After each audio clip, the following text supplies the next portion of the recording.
showers. You can waste your time for hours and hours and hours and hours and hours on the road.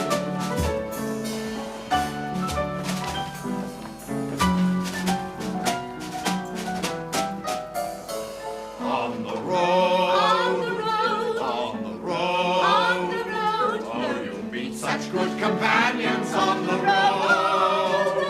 You can hear the church bells ring and the little birds that sing. Man is born to be a king. Man is born to be a king. On the road.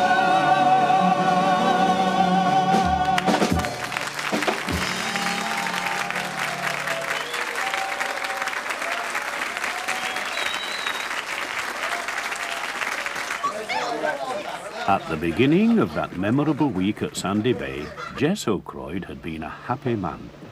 Never in all his dreams of being an independent craftsman had he been so independent or so much the craftsman as he was now. You could hardly call it work. It was nothing but a pleasant dream of work.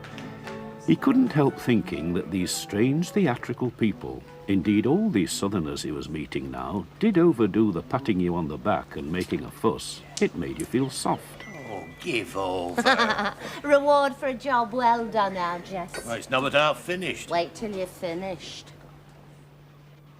But it did oil the wheels and put heart into you. Oh, the job was a gift. Aye, I reckon.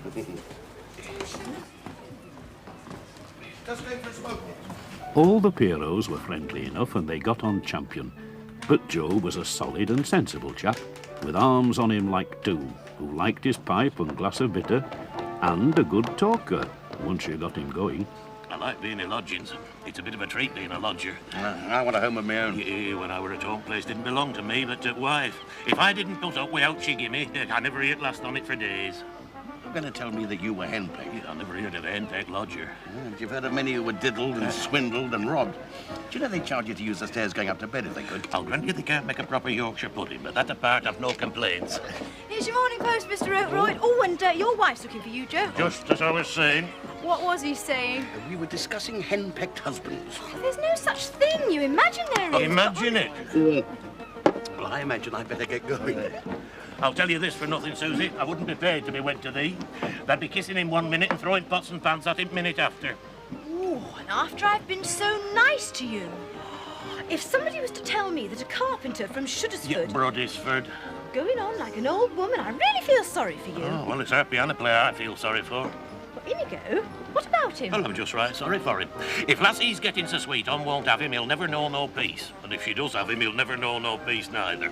Nay, lad, nay. You don't never know naught about naught, you gurt pudding. Aren't you going to open your letter? Happen that's my business. There might be one from your Lily in Canada. Yeah, all right. Yeah, aye, there is. Whoops, none of my business. It was the letter that destroyed his peace of mind. Not the letter from his daughter Lily, which said it was still hot and she was taking it easy because of the baby coming and they sent their love.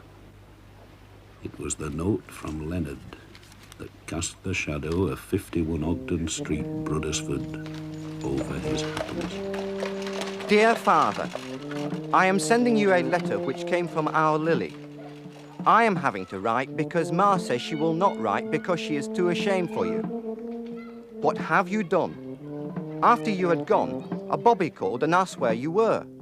We could not say, we said. And Mrs. Sugden told Ma the police had been watching their house. And Joe Flather told me they'd been to Higden's and asking at the club. So you had best keep out the way or try a disguise or they will get you. Ma's disgusted. But I must say it is a bit of excitement and agree with Albert you must have been the tool of others and used by a gang of crooks. We were surprised about the Pierrots and think you should watch out there. United lost again. What a team. Your affectionate son, Leonard. Jess O'Croyd had been so happy in his new job that he had forgotten the astonishing series of events that had brought him to this point. Now they returned to arrange themselves in a sinister sequence. There was the encounter with the drunken sportsman, George, who had pressed £20 on Jess, and later reported a robbery.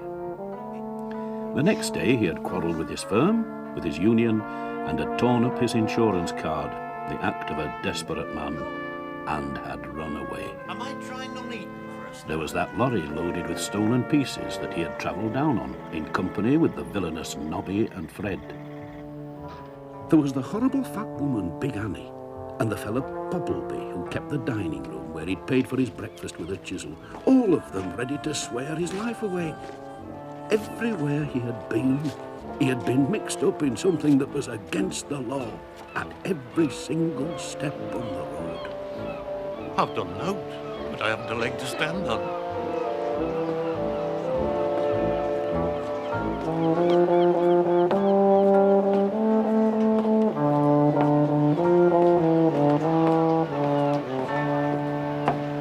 See, they got that chap that did the big jewel robbery up in the West End. Yes, like the Canadian Mounties, they always get their man. Maybe not this week, maybe not next. I remember once when I was in Montreal, or was it Vancouver? What with photographs, Montreal. fingerprints, Vancouver. telegraphs and wireless. No! Toronto! The only satisfaction Mr. O'Croyd had was the gloomy one of knowing now exactly where the catch was. Suddenly, he was a hunted and a haunted man. On the run, on the run. Oh, a man feels proper haunted on the run. As you creep along the pier, you are paralyzed with fear, lest the bobby should appear on the run.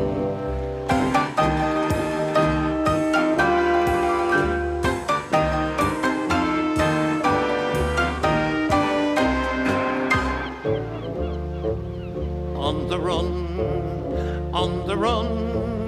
Oh, you can't help feeling frightened on the run. In the morning, you might think that you are in the pink. By the evening, you're in clink on the run.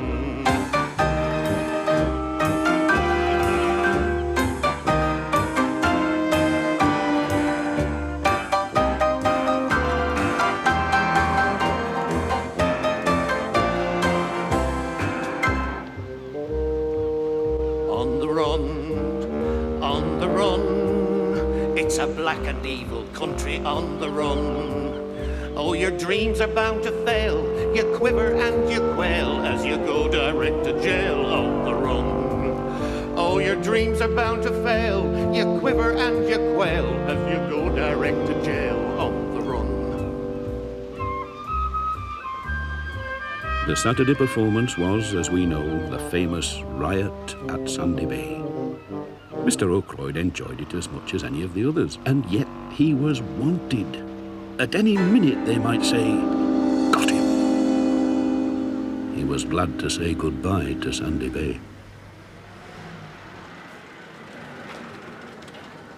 Where's Mr. O'Croyd? Don't know. He did say he was going with you in the car. He seemed very anxious not to go by train for some reason. Too public, he said. Oh, where are you, you girt pudding? Oh, good morning, Mr. O'Croyd.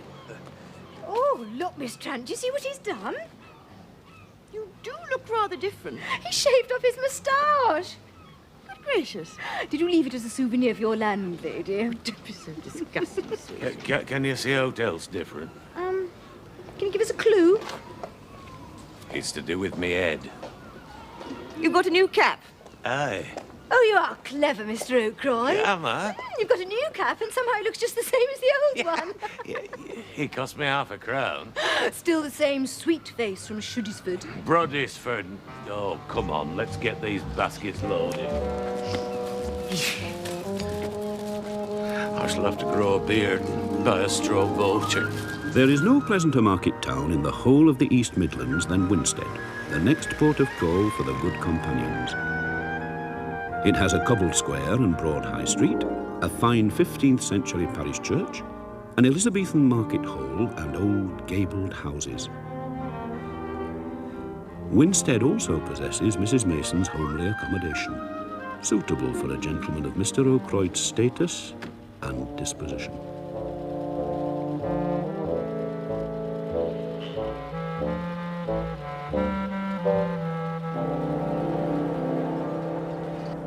treated just like home and treat us just like your own family. Thank you very much, Mrs. Mason. Ah, that's a Yorkshire accent, unless I'm very much mistaken. Aye. I come from Broddisford. Oh, very nice, too. Well, I'll show you your room. Oh, thank you. And when you've had a little wash and brush up, you must come down and join our birthday party. A birthday party? Yes, it's our Millie's birthday. Oh,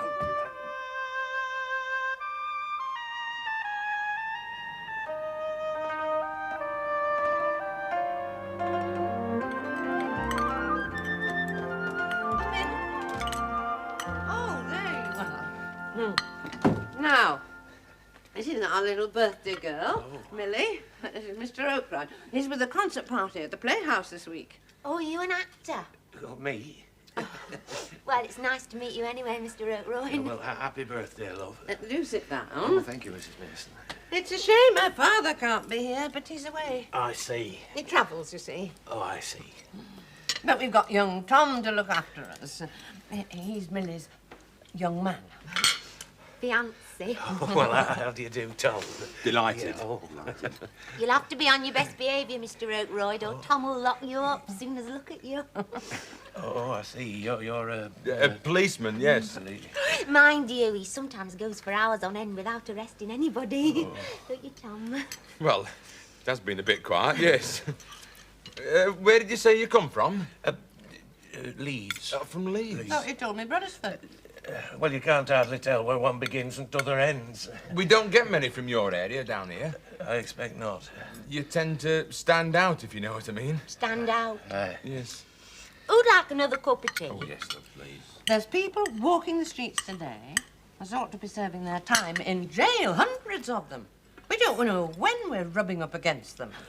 Mum thinks that we're all going to be murdered in our beds. No, but I look at men in the street and I think, yes, you should be serving your time in prison. Aren't I right, Mr. Oakroyd? How do you mean? Well, you being a travelling man like Millie's father, I mean, he says half the people he meets ought to be behind bars. Oh, it doesn't really mean half the people. Only about 5 out of 10. You tell me if I'm right, Tom. You tell me if I'm right. Now, who is going to have some trifle? Well, put it another way, we know a lot more than people think we know. But then, on the other hand, we can't afford to make mistakes. Oh, of course you can't, Tom. I mean, just supposing you were wanted for something. Me? You, Mr. Oakroyd. Oh, I think it's just an example, Mr. Oakroyd. Oh, yes, just an example. Just I mean, an example. a case in point. But let's say you'd done something in Leeds or Brothersford. Oh, Leeds, it'd be. Yeah, well, either of them makes no difference. But, you see, us, the force, here in Winstead, we'd know about it. Know about it. Oh, we'd know what you'd done, and we'd know when you'd done it, we'd know what you looked like. And we'd be ready for you. Ready for you. Ready and waiting. Oh, yes. We'd know. No, thanks, love. I shall have to be dashing off to the theatre. Well, on a Sunday? You don't work on a Sunday, surely? No, it's a special company meeting. Very happy birthday, love. Oh, you could maybe save a bit of trifle.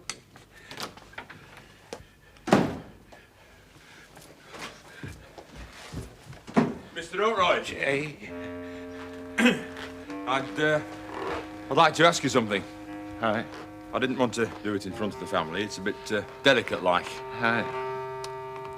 Could you get me a couple of tickets to see the show? Wednesday for preference. Sort of a birthday treat for Millie. Aye. Oh, Tar. It's not. I'm much obliged. Much obliged.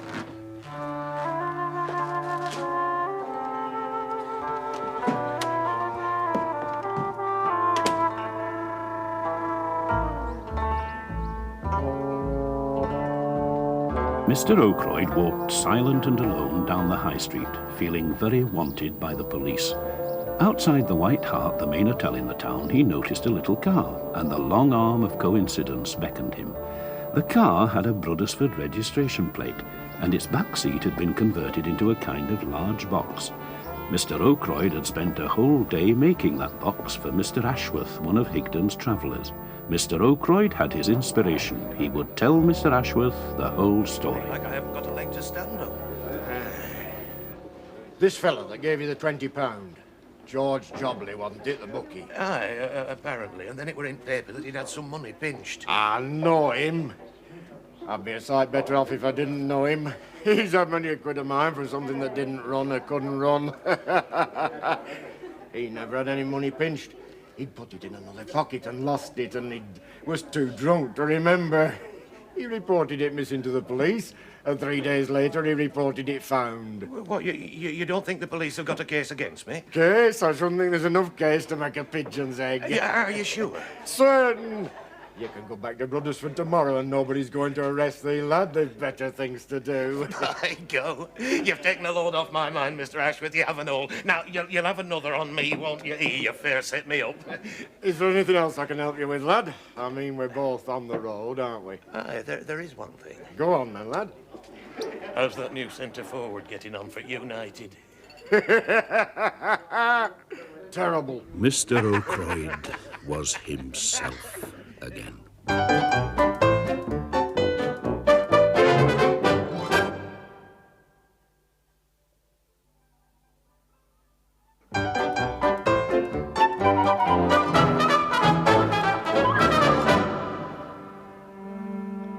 Tubera was like an engine with a burst boiler lying on the side of the road. It was a factory that could show you nothing but broken windows and litter and mouldering ledgers and a mumbling caretaker. Trade had nearly disappeared altogether, and it was obvious it would never come back again. Good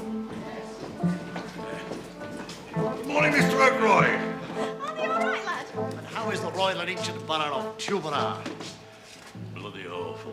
It was a fit and proper setting for the Black Week.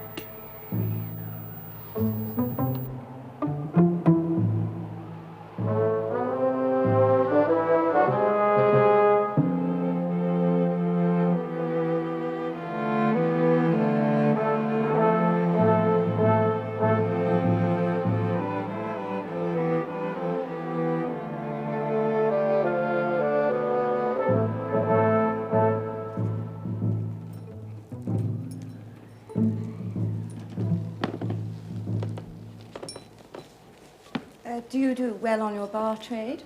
It shut up. We lost the license. Had it taken from us. Do you like it?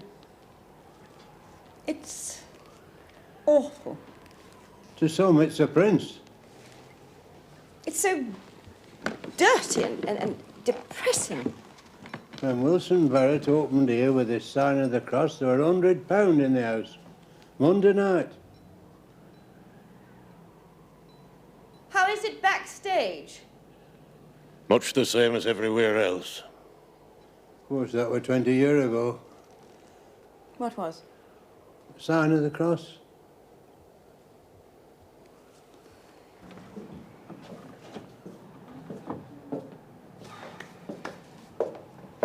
They've lost the king.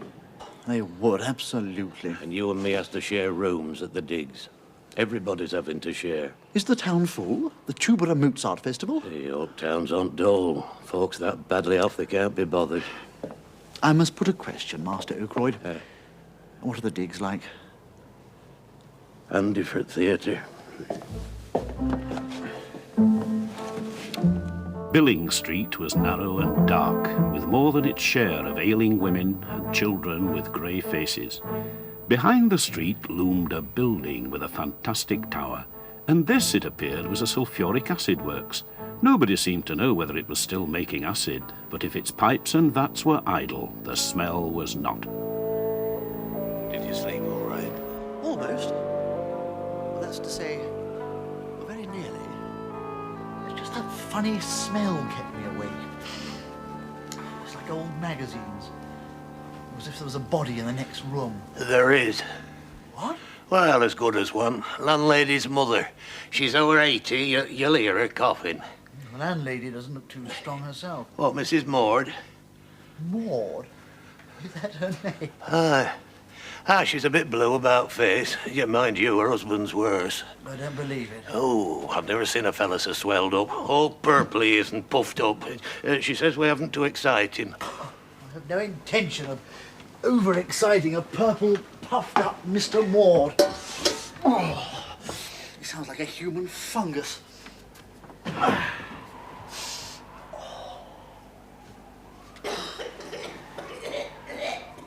Who's that? Oh, that's the old woman coughing. She has a funny way of coughing. Tell me, are there any more Mauds in this ghastly house? Well, there's a sort of young woman. What sort of young woman? Well, I haven't had a proper look at her, and Mrs. Maud said no, but you see her peeping out at you along passage and downstairs, and then she, like, laughs and runs away. She sounds as mad as a hatter. Well, I fancy she's not quite 20 shilling to pound, but they seem to run to that here. It strikes me, Master O'Croyd. This week, it's tubera or death. Ah, well, we've got all week to find out. Oh.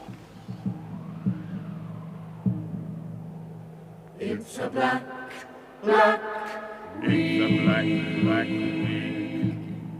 In the air, despair.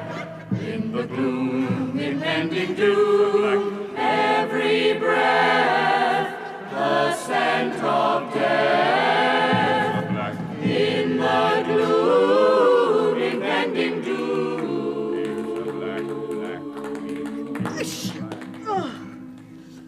I mean, was there an audience in there tonight? I heard the occasional murmur. 53, 37 Monday, 41 Tuesday, and 53 tonight. Oh, we are building then, aren't we? Wait till it gets really foggy, then we'll pack 'em in. Oh, I ask myself, is it worth it? Of course it isn't worth it, and I wish you'd all shut up. We were all rotten. Speak for yourself. I wasn't rotten. That piano is a bit off, Jolliphant. It's the sulfuric acid in the air. It's attacked the keys. Bad workman. Why pick on Inigo? Because he was late on the intro to my best song, I that's can't why. play the piano with frostbite. I looked for my top hat and cane and they weren't there. Is it worth it? Your top hat and cane were there. You just didn't loop properly. Oh, do stop quarrelling, everybody. Jimmy, tell us a funny story. All right, two old fellas, Sam and Charlie, went to a funeral. After it was over, Sam turned to Charlie and said, how old are you, Charlie? And Charlie said, I'm 81. Charlie said, how old are you, Sam? Sam said, I'm 79. Charlie thought about it for a moment, and then he said, hardly worth going home, is it?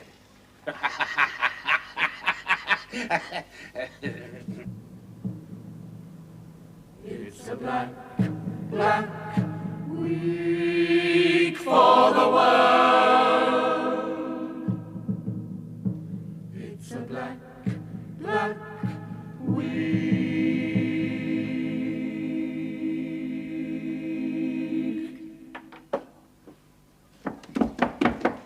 Have either of you seen Mr. Mitchum? I saw him going to a pub earlier. Well, isn't he in yet? He's nowhere to be found. Well, it looked like one of those sort of pubs you never come out of again. We'll have to cover for him then. Yes, but what's he doing? Well, show first, explanations afterwards. Yeah, how many are in tonight? I stopped counting at 20.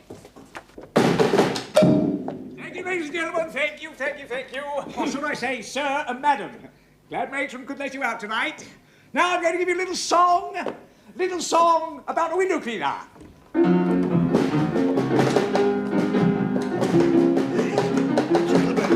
Good times round the world.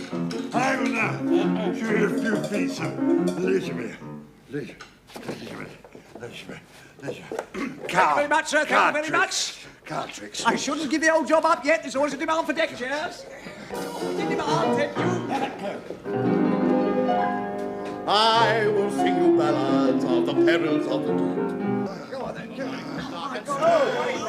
He must have drunk us 2 gallons. He's disgusting. Not the professional. 4 times round the You world. should have stayed in bloody Boston. You ought to be ashamed of yourself, Mr. Mitchell. I'll get him going. Oh, honestly, if Jimmy hadn't gone on that... Oh, Jimmy, quick. Quick. Jimmy, is there a doctor in the house? There's some brandy in this flask. Hey, Jimmy's on again in a minute. Well, change of program. Jerry Jerningham's on in a minute.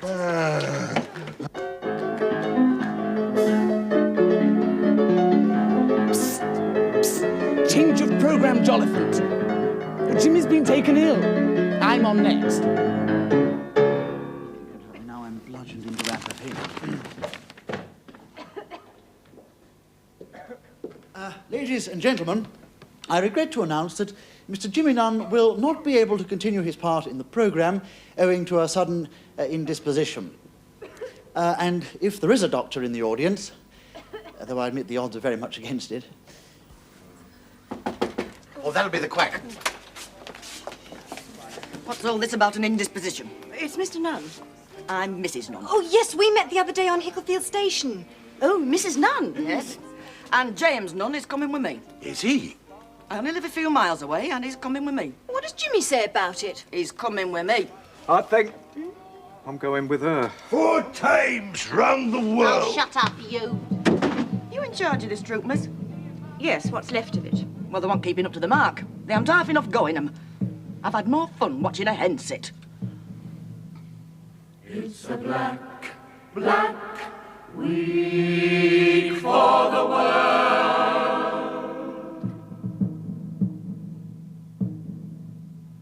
It's a black, black week. It's a black, black week.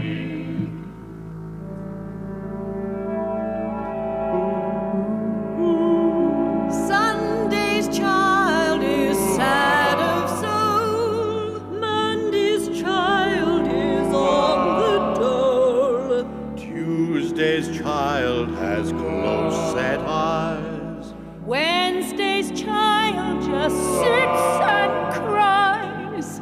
Thursday's child swears like a docker. Friday's child's off his rocker.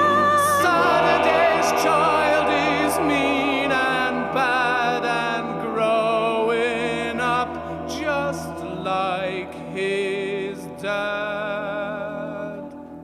I throw myself upon your mercy, Miss Trent. All right, Mr. Mitchell. I'm sure it won't happen again. That's very generous of you. But it won't do. Something must be said. I ought to be ashamed of myself, but I'm not sufficiently ashamed of myself. Oh, rub it in, Miss Trent. I deserve it. Every word of it. Very well, if you insist. I think you behaved very badly. It's this place, Miss Trent. Tubular. It's what you might call my Waterloo. I just wanted to light up the place, but yesterday I overdid the illuminations. I've touched rock bottom in this hellhole. So have I. I'm an old traveller, 4 times round the world, a vagabond, but I'm an artiste. I've got a temperament here, like a lion waiting to pounce. But I must have something, a bit of adventure, a bit of cheer. But here in Tubular, there's been nothing. Well, we'd better have something tonight, with no Jimmy. I'll give you half a show if you like. It won't be the first time. I'll get 'em going. I'd like to shake hands on that, Miss Trent. Do you wish me to admit the audience? Is there an audience? Mr. and Mrs. Crabtree are regular Friday night patrons. I bet they were here for sign of the cross. I do believe they were. Admit whomever you please, Mr. Droke. Jerry's disappeared. Jerry? Jerningham, the swine. He's disappeared. I've been around to his lodgings. A car come this morning and he went off in it. I'll fill all the thespian gaps. Oh, he was always very ambitious, young Jerry. I'll get 'em going. I spoke to his landlady, I did. She doesn't know where he is. He said no to her, but a car come this morning, she said, and he went off in it. And he didn't take any luggage. She took notice of that, all right, because she'd want paying afore she'd let him take out away. But he never let on where he were off to or say out at all at her. And, you know, he wouldn't get me if he hadn't taken his back luggage just giving us the go-by. I just don't know what that means, Mr. Oakroyd. I mean... Never mind what he means. What does he mean? I just don't know what anybody means. I mean, he's gone off. Luggage or no luggage, and I can't say it plainer than that. He says he'll fill all the gaps in the programme. Oh, I see. You mean you'd rather you filled all the gaps in the programme? Well, I just don't keep Don't be so babyish! The Crabtrees are ready to be admitted. There'll be a company meeting at 12 noon tomorrow. In the meantime, will you all please grow up and entertain the Crabtrees? It's a black, black week for the world.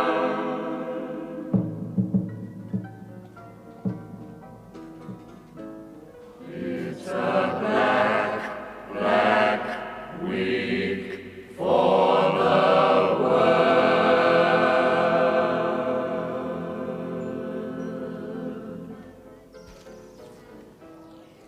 I think think you'll agree that we've got to decide what's to be done. To begin with, is it worth giving a performance tonight? No, it isn't. Last night was ghastly. They'll be throwing things tonight. Preposterous. Why shouldn't we put on a show? If it's this week that's bowled you over, I hope you remember it was your idea taking this stinking brute of a theatre. You are the limit. Won't you be quiet? Why should Susie? I? You're not really going to chuck it, are you, Miss Trent? We haven't had a chance. Not a dog. Well, what sort of chance could we have in this stinking rotten town? I realise that as well as you do. Oh, I know this place has been awful, and I brought you here, and I ought never to have rented this abominable, dreadful theatre. But you might have stood by me. Stood by you, Miss Trent? Never was any manager of mine so stood by as you have been by me this week. If I had been at Drury Lane, I couldn't have done so much. I probably could not have done any more. Night after night, I've come here rising from my sick bed. No, I said to Joe, my duty's here. Those were my very words, Joe, weren't they? Your very words, Madge. I know you've done your best, Mrs. Brandit. But I can't help feeling that the company as a whole has let me down this week. You can't blame us because Jimmy had a heart attack or whatever it was. And as for some people... Yes. Yes, some things can't be helped.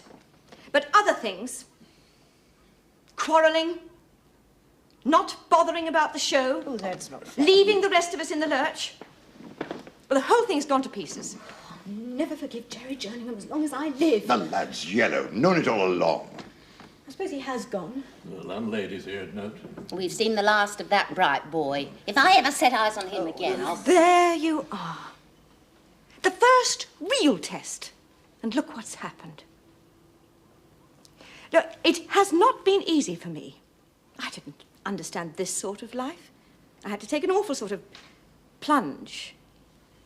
The things that attracted me were the way you were all so loyal and cheerful and friendly. And I don't see it that way anymore. Don't really blame you, Miss Trent. We've all been a bit, well, childish, but we're like that, you see. Children. We never grow up. And all we can do is say that we're sorry and promise never to do it again. Nay, lass. Take it easy. Take it easy.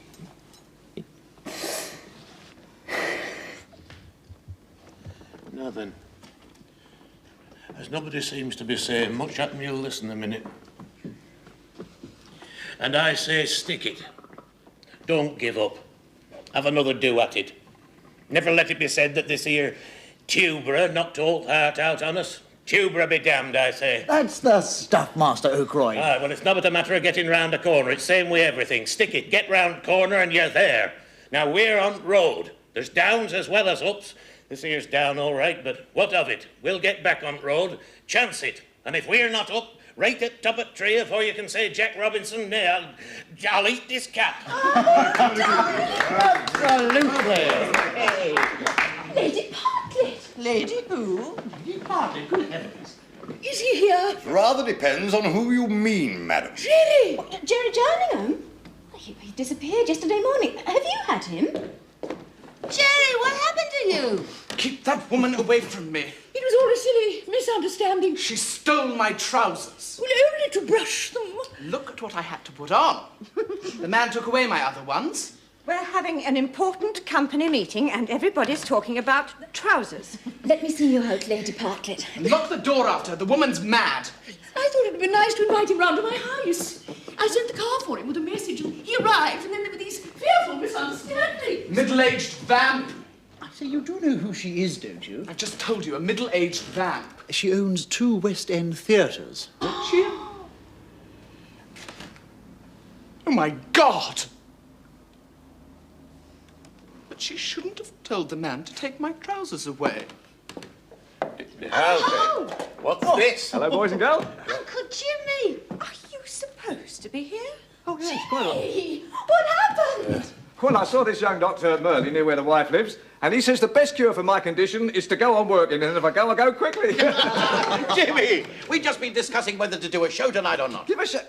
Well, you better add. I've got a block booking. 125 from the Merlin District Cooperative Society. 125? That's a three-figure audience. Hundreds, tens and units. Well, what do you say, Miss Trant? Do the good companions go on? They do. Thus ended the Black Week. It's a lovely week, it's a lovely week, it's a lovely week for the world. All day long, sing a song full of cheer, full of beer. It's a lovely week, it's a lovely week, it's a lovely week for the world. All day long, sing a song full of cheer, full of beer. Of the hair, week is red, lovely week, it's a lovely week, it's a lovely, lovely, lovely, lovely week for the world.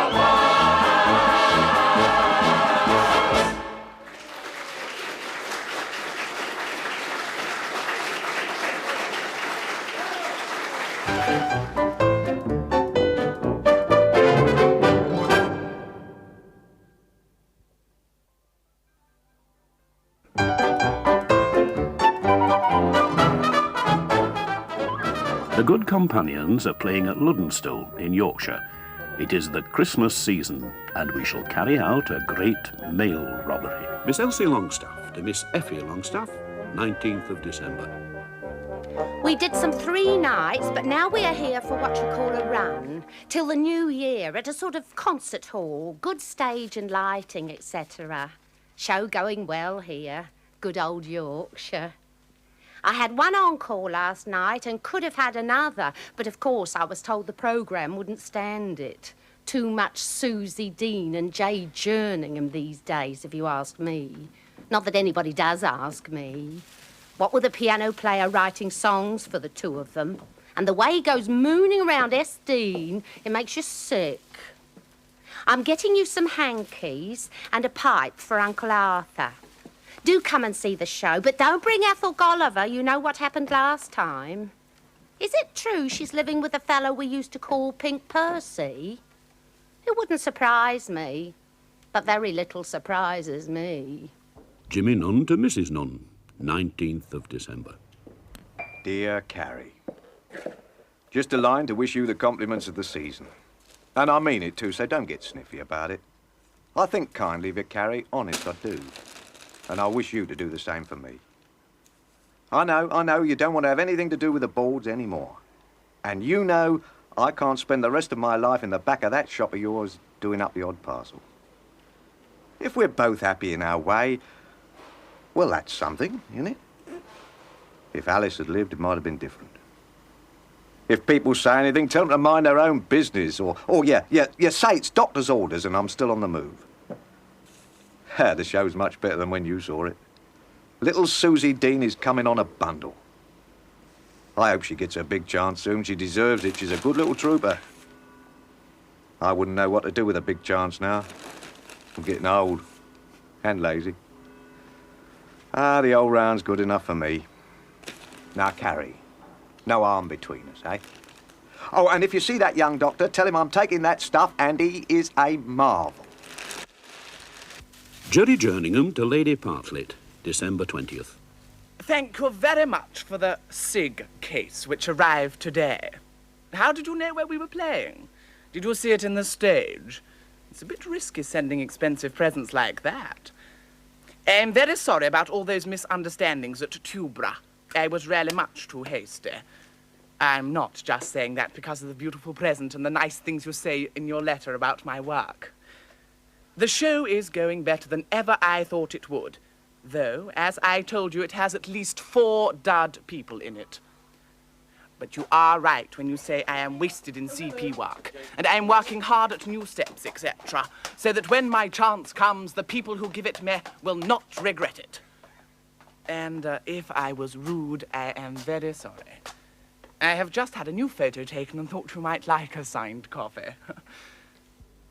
Mr. Morton Mitchum to the editor of The Stage. Dear Sir, re your article, Touring Out East, in last week's publication. It was stated that Mr. Gus Jeffson's company was the first to play Penang. This, I would venture to suggest, is a gross distortion of the facts, though I'm sure it was well intended. In truth, I was in Penang a good 3 years earlier than the date mentioned, with the old Prince of Pimlico company running down from Singapore. Refer 30 Years in the Straits Settlements by J.G. Thompson, Esquire, for account of show and photo of party, including self. And I am still going strong, now appearing with the well-known Good Companions Company. Brackets, E. Trant and J. Nunn. Close brackets. Now appearing for a holiday season at... Where are we? I beg your pardon? Where are we? Well, I'm at the Ionic Luddenstone, and you're in a box. From Mrs. Jo Brundit to her sister, Mrs. Sawley of Denmark Hill. Dearest Clara, I have spoken to the landlady, and there will be no trouble about little George coming to stay the Christmas. Please put it in his head that he wants a clockwork train set and signal box. Oh, it'll be so lovely having a proper Christmas with our own dear child with us. The show is going magnificently, with people turned away nearly every night, and a real taste for music. I have been asked to give 2 items at a Christmas concert of sacred music in connection with the Wesleyans. Or Congregationals, I forget which. Joe, stop playing with it and pack it. From Susie Dean to Miss Kitty Mackay, care of the Multi-Million Girl Company, Empire Theatre, Cardiff. Darling Kitty, it was wonderful to hear from you, and I know it's ages since I wrote, and how marvellous of you to think of me. And of course, I'd love to go on an Australian tour, but I really can't. Honestly, it wouldn't be fair. I've simply got to go on with this Good Companions show just now. It's run by this lovely Tweedy woman who popped up from behind a motor car and paid all the bills, and I don't stir an inch from the show until she makes some money from it. The Brundits are still with us. Not exactly Covent Garden, though Mr. Joe would be very good at carrying baskets of tomatoes, and they're both darlings just the same.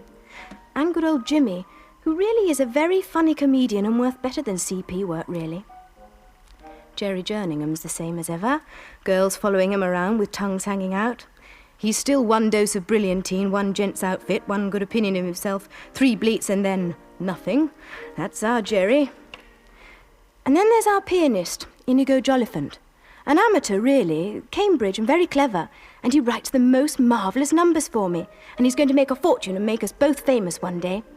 He's really rather sweet. And no, my dear, I'm not. Quite decidedly not. We're just good friends. On my side, anyway. From Inigo Jolliphant to Robert Fauntley, M.A. Oxon, Washbury Manor School, Christmas Eve. Fauntley, old friend, can you imagine being a Pierrot in Luddenstone, Yorks? It is a smallish town, black as your best hat, joined onto other towns, equally black, by tram lines. I never saw so many trams. I've written 2 essays and sent them to various papers, and they've come back, editor regrets, etc. But I seem to have more success writing little songs for the people in the show, especially the chief girl here. Her name is Susie Dean, and she really is a genius. It's all silly when you think about it, but so was teaching French and history and eating shepherd's pie and stewed prunes. I sometimes find myself forced to the conclusion that writing silly songs for a pretty girl is the only sensible way to behave in this strange and alarming world. Yours sincerely, Inigo Jolliphant. What are you doing? This is my latest opus, a seasonal anthem. Is it for me? Yours sincerely, Inigo Jolliphant. Oh, thank you. You must be word perfect by the party.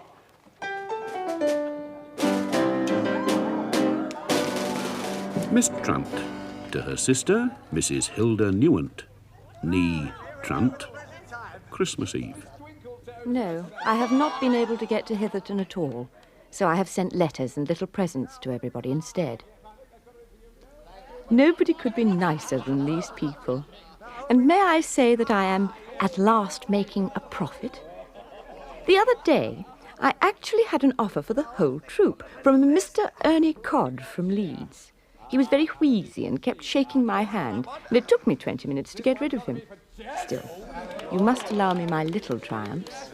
Ah, yes. Now then, young lady, what would you like Father Christmas to bring you? A nice old millionaire, please, Father. Well, you'll have to make do with that.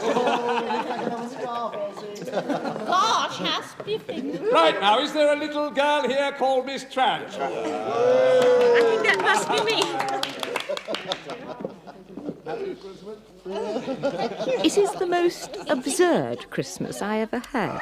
We had the most marvellous and silly party, and we all gave each other presents and drank a little too much.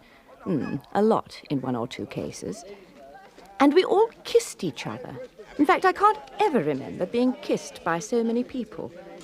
Oh, and the funniest thing, Mr. and Mrs. Joe Brundett had their little boy with them. He stays with an aunt and joins them for holidays, and they both worship him and talk about him all the time. And it turns out he's a complete little monster. Don't I get any more presents? He didn't like his presents, and he didn't like us, and ended up by being sick. Oh, out, out! Quick, quick!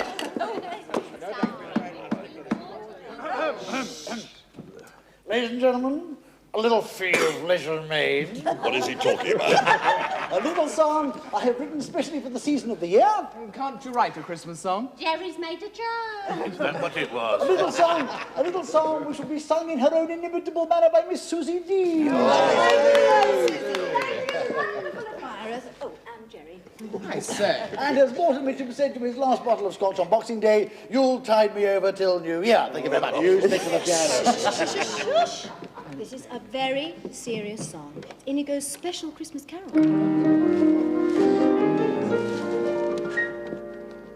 Christmas is coming, the goose is getting thin. Please spare a penny, or your winter's coming in.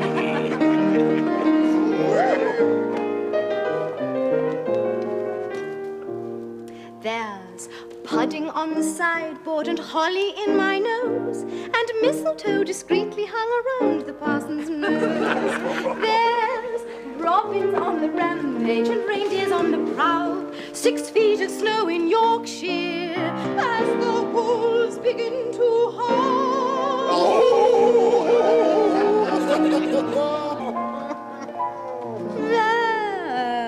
The bottles all are empty, we've eaten our last bun, so let our festive greeting be. God help us, everyone. Absolutely. Beautiful, Susie. You're almost as good as Inigo thinks you are. Lovely. Why didn't you give me that adorable carol? I knew a Japanese once in Sydney, Australia. Japanese? Lancashire's full of them. And as the snow lay high on the moorland, and the icy wind whipped down to the valley below, and more coal was thrown on the fire, and every front parlour was warm with northern magic, as they raised their glasses and joined hands and sang in chorus, as the bells that seemed as old and mysterious as the night itself rang out the old, rang in the new, the last letter of all would soon be on its way to Canada. Jess O'Croyd to his daughter Lily in Canada. My dear daughter, I am writing to say I am still in the pink and hope you are the same. We are now in good old Yorkshire, and I wish you were here, Lily. I went on a tram to Bruddisford. Your mother was looking poorly, but said she was all right. She said you had not written to her, only to me. So I think, Lily, you'd better write to her, for she is your mother when all is said and done. And as I say, she is looking poorly. The good companions are doing well. Wishing you and Jack all the best of everything. Keep on writing to me at number 51, and they will send on. And keep your heart up, Lily, and we will have a good laugh, the two of us yet. With love and kisses, from your father, J. O'Croyd.